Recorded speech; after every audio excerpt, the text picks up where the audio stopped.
Sir বাইদেউসকল, মোৰ YouTube চেনেলটিলৈ আপোনালোকক স্বাগতম জনাইছোঁ।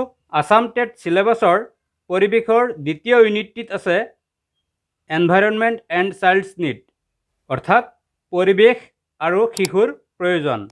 এই টপিকটিৰ অন্তৰ্গত এটি বিষয় হ'ল ছইল, অৰ্থাৎ মাটি। আজিৰ এই ভিডিঅ'টিত মাটি সম্পৰ্কে কিছু প্ৰশ্ন উত্তৰ আলোচনা কৰিম। ভিডিঅ'টি ভাল লাগিলে লাইক, শ্বেয়াৰ এণ্ড কমেণ্ট কৰিব। বলক এতিয়া পলম নকৰি ভিডিঅ'টি আৰম্ভ কৰোঁ। মাটি কাক বোলে? পৃথিৱীক যি শুকান পৃষ্ঠভাগে আৱৰি থাকে তাকে মাটি বোলা হয়। মাটিক আৰু কি নামেৰে জনা যায়? ভূঁই, মৃত্তিকা, মৃৎ, মৃদা, ক্ষিতি আদি। মাটি পৰিৱেশৰ জৈৱিক উপাদান নে অজৈৱিক উপাদান? অজৈৱিক উপাদান। মাটিক মিশ্ৰ উপাদান বুলিও কিয় কোৱা হয়? কাৰণ মাটিত 5% জৈৱিক পদাৰ্থ মিহলি হৈ থাকে। মাটিত মিহলি হৈ থকা জৈৱিক পদাৰ্থটোৰ নাম কি? হিউমাছ। মাটিত কিমান শতাংশ পানী মিহলি হৈ থাকে? 25%। মাটিত কিমান শতাংশ বায়ু মিহলি হৈ থাকে? 25%। মাটিত থকা মৌলিক বা অজৈৱিক পদাৰ্থৰ পৰিমাণ কিমান? 45%। কোন প্ৰকাৰৰ মাটি অধিক উৎপাদনক্ষম? পলসুৱা মাটি। কোনবিধ মাটিক ৰেগুৰ মাটি নামেৰে জনা যায়? ক'লা মাটি, ব্লেক ছইল। কি কাৰণত মাটিৰ ওপৰৰ অংশটো নোহোৱা হয়? বতাহৰ খনন কাৰ্যৰ বাবে।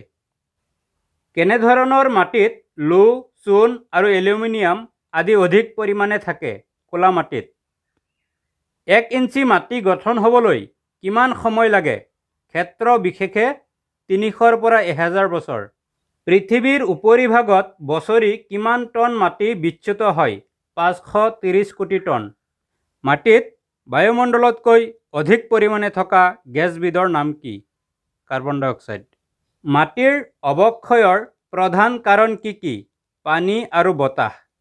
মাটি প্ৰদূষণৰ প্ৰধান কাৰক কি? ঔদ্যোগিকৰণ, সাৰ কীটনাশক দ্ৰব্যৰ ব্যৱহাৰ আৰু তেজস্ক্ৰিয় পদাৰ্থ মিহলি। কিদৰে ভূমিক সংৰক্ষণ কৰিব পাৰি? বৃক্ষৰোপণৰ জৰিয়তে।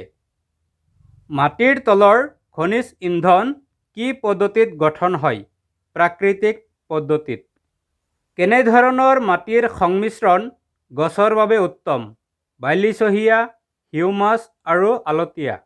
খেতিৰ বাবে কেনেধৰণৰ মাটি উপযোগী? সাৰ থকা ক'লা মাটি, বালি আৰু বোকা। ভূমিস্খলন হোৱাৰ প্ৰধান কাৰণ কি? বৰষুণ অথবা বানপানী, তীব্ৰ বেগেৰে অহা ধুমুহা আৰু বনাঞ্চল ধ্বংস আদি।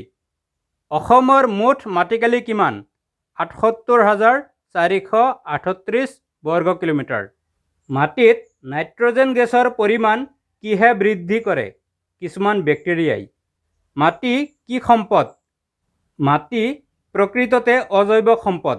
মাটিৰ সৈতে শতকৰা 5% জৈৱিক পদাৰ্থ মিহলি হৈ থাকে কাৰণে ইয়াক মিশ্ৰ সম্পদ বুলিও কোৱা হয়। মাটিত থকা মুখ্য মৌল তিনিবিধ কি? নাইট্ৰজেন, পটাছিয়াম আৰু ফছফৰাছ। ভূমিৰ ক্ষয়ীভৱনৰ বাবে উৰ্বৰ ভূমিখণ্ড কিহলৈ ৰূপান্তৰ হয়? মৰুভূমিলৈ। বৰ্তমান ভাৰতৰ বনভূমি কিমান শতাংশ? 20%। ভূমিকম্পৰ দেশ বুলিলে কোনখন দেশক বুজা যায়? জাপান। ভূমিকম্পৰ প্ৰবলতা জোখা যন্ত্ৰটোৰ নাম কি? ছিস্মোগ্ৰাফ। ভূমিকম্পৰ মাত্ৰা জোখা যন্ত্ৰৰ নাম কি? Richter scale. পেলনীয়া জাবৰৰ দম, ধাননি পথাৰ আদিত কি গেছ পোৱা যায়? Methane gas. পাহাৰ অঞ্চলৰ ভূমিস্খলন কমাবলৈ কেনে কৃষি পদ্ধতি ল'ব লাগে? তৰপ পদ্ধতি। পাহাৰীয়া অঞ্চলত সাধাৰণতে ঝুম খেতি কৰা হয়। ঝুম খেতিৰ ফলত যথেষ্ট পৰিমাণে ভূমি অৱক্ষয় হয়।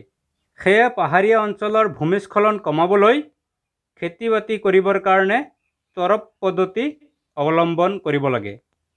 ভিডিঅ'টি চোৱাৰ বাবে ধন্যবাদ।